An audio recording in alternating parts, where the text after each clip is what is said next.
ठीक है। तो जैसे कि प्रोटीन के बारे में हम बात करें तो हम जानते हैं कि प्रोटीन जो होता है वो हमारी बॉडी में एक इसेंशियल पोर्शन होता है, ठीक है। और यहाँ पर आज हम प्रोटीन के बारे में बात करेंगे जो हमारे मेनली 2 टाइप के प्रोटीन हैं। एक हमारा है फाइब्रस प्रोटीन और एक है ग्लोबुलर प्रोटीन। तो सबसे पहले आइए देखते हैं कि फाइब्रस प्रोटीन हमारा होता क्या है। तो पहला जो हमारा हेडिंग है वो है फाइब्रस प्रोटीन। तो यह फाइब्रस प्रोटीन के बारे में देखा जाए तो बताया गया कि the fibrous protein are long protein, यानी कि they are long protein. Long protein means कि जो हमारे फाइब्रस प्रोटीन होते हैं ये एक प्रकार से हमारी बॉडी को स्ट्रक्चरल यूनिट प्रोवाइड करते हैं, ठीक है। दूसरा फाइब्रस प्रोटीन में देखा जाए तो इसके जो हमारे कुछ एग्जाम्पल हैं, जैसे हेयर हो गया यानी कि लॉन्ग प्रोटीन हो गया।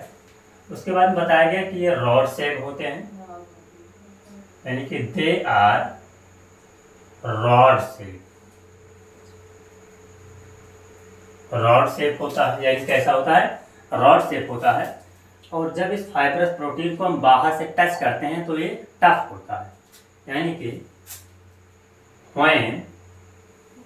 when we touch outside they are rigid and tough। Rigid and tough means होता है ये जो प्रोटीन जब बाहर से टच किया जाता है तो ये खुरदरा होता है हल्का सा, और टफ मीन्स होता है मजबूत होता है, ठीक है। तो पहला हमारा हो गया फाइब्रस प्रोटीन। अगर इसके एग्जाम्पल के बारे में देखें कि फाइब्रस प्रोटीन में कौन कौन सा एग्जाम्पल है, तो जैसा कि इसमें देखते हैं हमारा पहला है हेयर। हेयर जो है, उसके बाद हम देखते हैं स्किन एंड नेल, ठीक है। तो ये तीनों हमारा है फाइब्रस प्रोटीन का एग्जाम्पल। और इसमें बताया गया कि दे प्रोवाइड, यानी कि ये जो तीनों हैं they provide the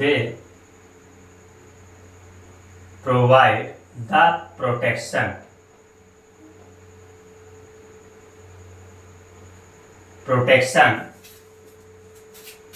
of body,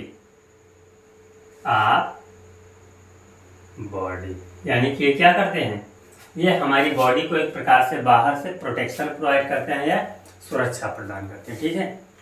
तो ये तो हमारा था फाइब्रस प्रोटीन और इसका एग्जाम्पल।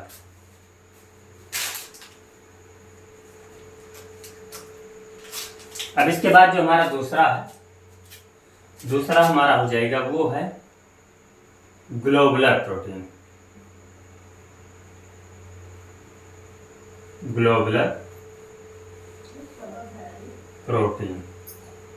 और ये ग्लोबुलर प्रोटीन के बारे में देखें तो इसमें बताया गया कि जो ग्लोबुलर प्रोटीन हमारा होता है वो सेफ्रिकल शेप में होता है, यानी कि दे आर सेफ्रिकल का शेप, दे आर सेफ्रिकल जिसे हम कहते हैं राउंड, जिसे गोल कहते हैं। तो ये क्या होता है, स्फेरिकल शेप में होता है, shape and water soluble,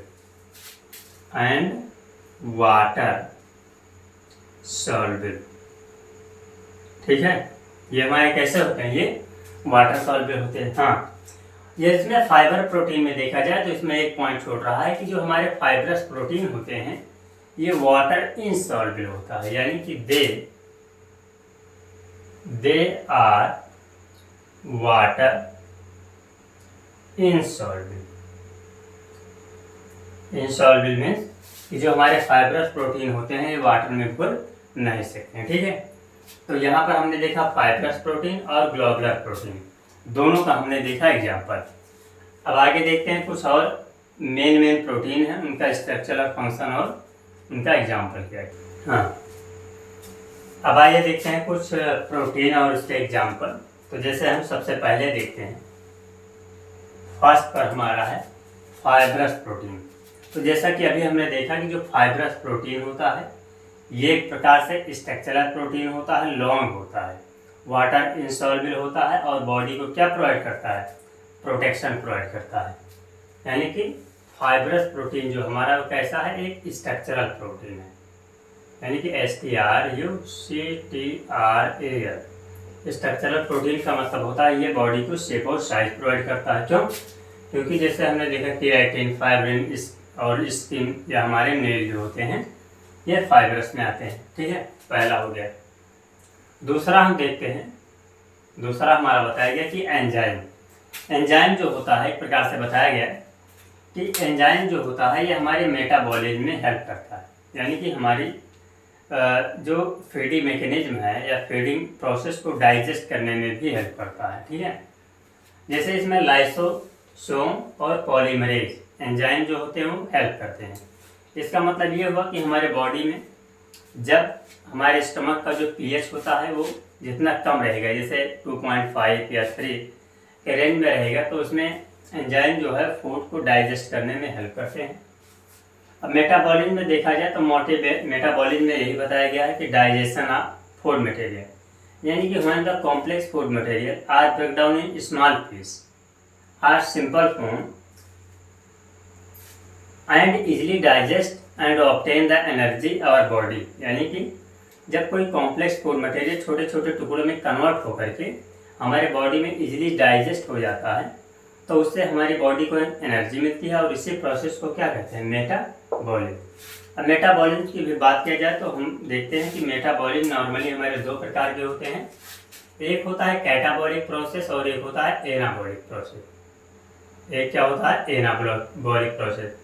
catabolic process में हम ये देखते हैं कि जब कोई solid food material small particle में टूट करके छोटे छोटे टुकड़ों में कन्वर्ट हो जाए तो उसे हम कहते हैं कैटाबॉलिज्म। और एनाबॉलिज्म का मतलब होता है कि when small particle are collect to each other, यानी कि meet to each other and formation of a single product. यानी कि जब छोटे छोटे टुकड़े आपस में मिल करके एक बड़े टुकड़े या एक सॉलिड मटेरियल का फॉर्मेशन करते हैं तो क्या होता है, ये होता है एनाबॉलिज्म।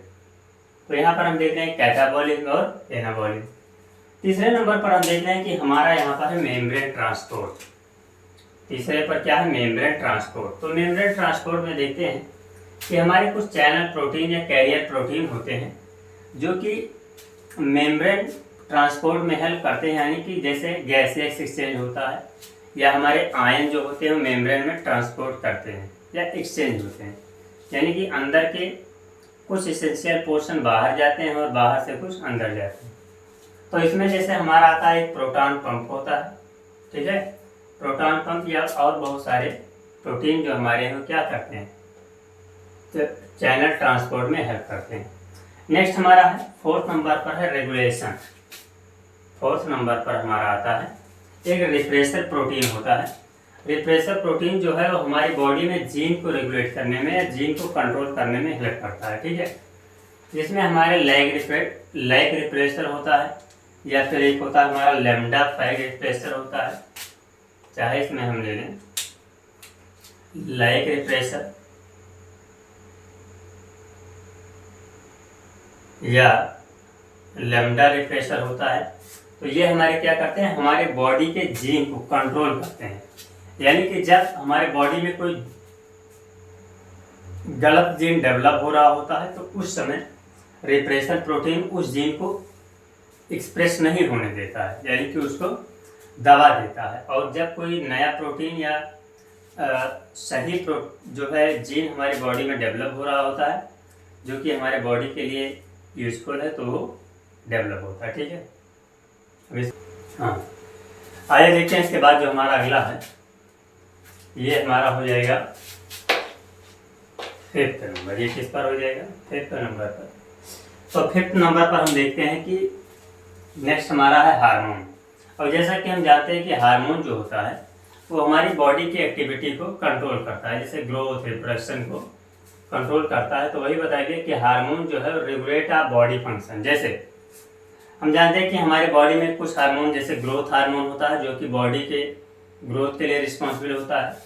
यहीं पर इंसुलिन हार्मोन हुआ जो कि हमारी बॉडी में जो स्वीटनेस सब्सटेंस होते हैं उनको डाइजेस्ट करने में हेल्प करता है। यहीं पर हम देख रहे हैं ऑक्सीटोसिन होता है। ऑक्सीटोसिन जो होता है ये हमारी फीमेल्स में मिल्क सिक्रेशन के लिए रिस्पॉन्सिबल होता है, ठीक है।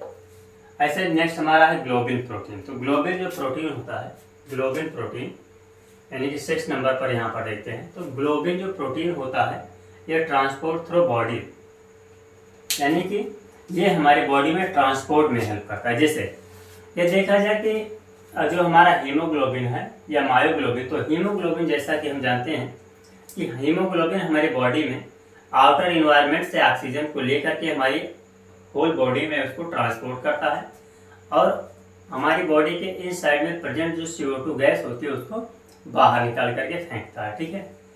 इसी के अलावा जो ब्लड होता है वो हमारे बॉडी में बहुत सारे मिनरल्स या एसेंशियल आयन होते हैं जो पूरे बॉडी में इसको क्या करता है, सर्कुलेट करता है या पहुंचाता है, जो कि हमारे बॉडी के लिए यूजफुल है, जो हमारे बॉडी में ग्रोथ और रिप्रोडक्शन या और सारी एक्टिविटी में हेल्प होती है, ठीक है। तो जिसमें हमारा एक होता है मायोग्लोबिन और एक होता है हीमोग्लोबिन, ठीक है। अब नेक्स्ट हमारा जो आता है 7th नंबर पर वो है मसल्स। और हम लोग जानते हैं कि मसल्स जो होता है वो हमारी बॉडी में कॉन्ट्रैक्शन और रिलैक्शन के लिए रिस्पॉन्सिबल होता है। यानी कि मसल से हम अपनी बॉडी में स्ट्रेच करते हैं और रिलैक्स करते हैं।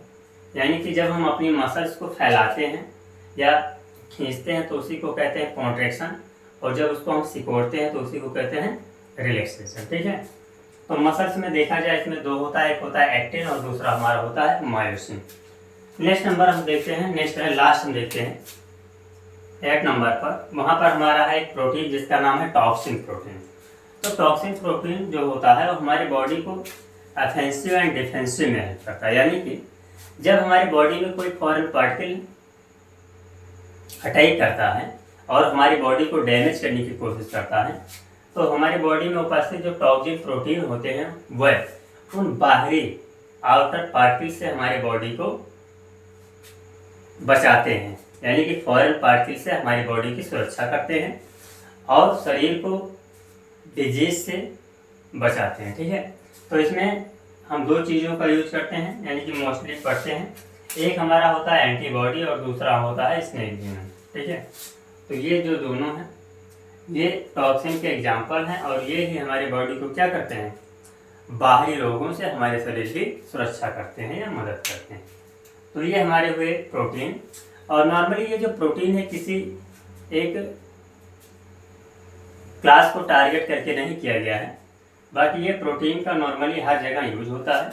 यानी कि चाहे या 10th 11th 12th या आगे क्लासों में देखा जाए तो इस प्रोटीन से मोस्टली क्वेश्चन पूछे जाते हैं, इनके एग्जाम्पल और फंक्शन पूछे जाते हैं, ठीक है। तो आज तो हमारा प्रोटीन का था। इसके बाद कल देखेंगे नेक्स्ट क्लास में